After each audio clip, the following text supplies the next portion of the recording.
כאן קודקוד. היום נכנס מג"ד חדש בחטיבה 188,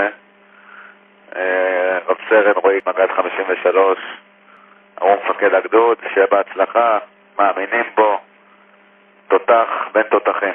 אנחנו נביט לאחור, אנחנו נזכור את סלמן, את רוחו, את מורשתו, וניקח אותה איתנו לכל מקום. אבל עכשיו מלחמה, זה הדור שלנו, היום תורנו. תמיד אמרת, נועדנו להוביל לניצחון. חתרת לזה בכל רגע. הגעת לבארי באומץ לב ומקצועיות, נלחמת והצלת נפשות רבות. זאת מלחמה. אין מלחמה צודקת וערכית מזאת.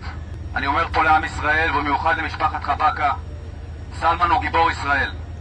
רועי, אתה הראוי והמתאים ביותר להיכנס תפקיד מג"ד 53 תוך כדי המלחמה. ראיתי אותך מתמודד עם רגעים מורכבים, יש לך את כל הכישורים, את המנהיגות, להמשיך להוביל את הגדוד לניצחון.